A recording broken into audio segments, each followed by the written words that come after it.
My question is for Mr. Stockwell. Playing kind of the ultimate bad guy, there wasn't a lot of gray area with you. It was very much, like you said, kill all humans. And that would have been very easy to become two-dimensional with. And you brought so much subtlety, like Mr. Almost was saying, so much subtlety and so much character to the character. Was there something that you drew on someone that you thought about while you were doing that, or was that just decades of experience? And if it was, is there anybody in your career that you credit with making you the actor that you are today?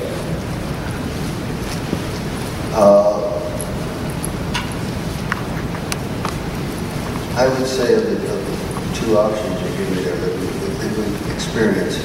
But I frankly, honestly can't pin influence on any other actor that I've worked with over the years. Because I started so young. I was on Broadway when I was 6 years old. And I made my first movie when I was 7. And I had to figure it out for myself. I was signed up by Metro-Goldwyn-Mayer Studios for a 7-year contract, and made Anchors Away, and then one after another. And the studio had an office for a woman who I believe was married to one of the owners of the place, I don't know. Lillian Burns was her name, and she was supposed to be the acting coach for the contract players. So when I was doing a film, they would have me go in there and sit next to Lily in her office, and she would read the scene that I was going to do. And she overacted terribly. She was terrible. But I'm 8, 9 years old. I couldn't tell her right nothing I could do. So I would just sit and kind of go, and then just erase it out of my mind. The one piece of advice that endured was from my mother, and she said, just be yourself and be natural. And that's what I endeavored to do from the very beginning, and I still try to do it. So even with a character, extreme character, like the Cavils, it's myself doing those characters, and it shows through a little bit. I can't completely close it off. So I think that adds interest to a one-dimensional character.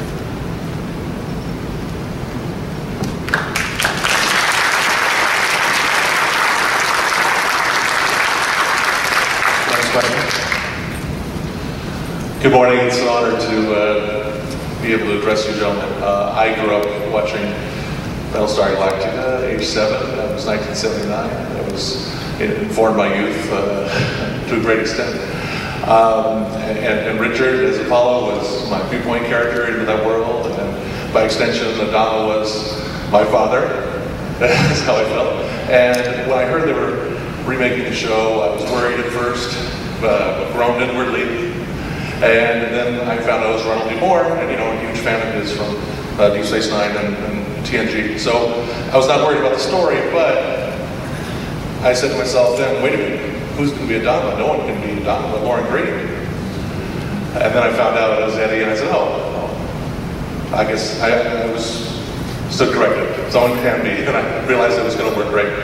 I wondered, Eddie, did you ever do any research watching Lauren Green do the role? And what was it like stepping into his shoes? And for Richard, what was it like seeing another Adama? And is there any comparison that you can make or contrast? Thank you. I was not, during when Battlestar, the original, was on in the 70s, 78, 70, well, I think they were filmed in 78 and shown in 78, I think, and it was been spread into 79, there were 24 episodes. And, but I was on doing a play every day. We were doing Zoot Suit, and we started doing Zoot Suit in February 14th of 1978, and literally I wasn't watching any television, and so I never saw the show.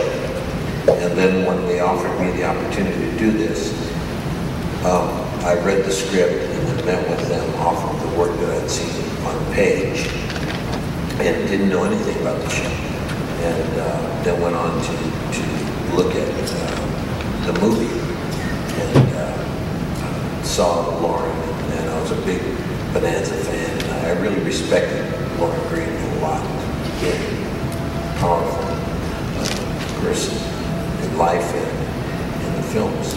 So I didn't study him in any way, but I did understand the responsibility,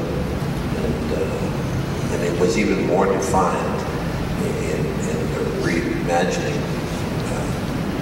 the Soul Say We All scene. That was probably the most incredibly challenging moment of my entire performance as the Admiral, the first scene I ever did. And it was really just set the tone and the duration of my understanding of his character from the get-go.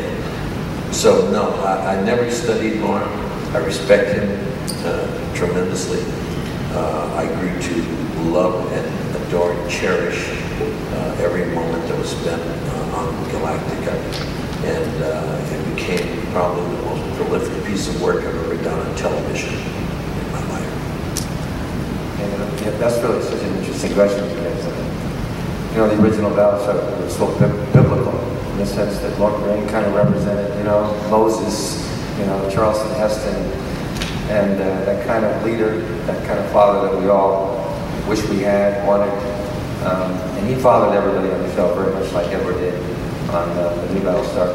The great respect, I mean, obviously, I've kind of grown to understand, and this is not the easiest place to get to, you know, because it's so easy to kind of get caught up in your belief systems about what the way things should be, or if you watch something, you get frozen with that character and that performance, you know. So, but number two, I just felt that watching a character that could actually show you, which is what this new show did, it was willing to move beyond that kind of barrier, that wall, and to really show the flaws and imperfections of humanity. So many of us, we don't love ourselves very much, you know, and we always are struggling with our flaws, and we never think we're perfect enough, you know. And to find somebody that both could be powerful, could be strong, could be deeply flawed, and was willing to expose the frailties of this very strong, powerful character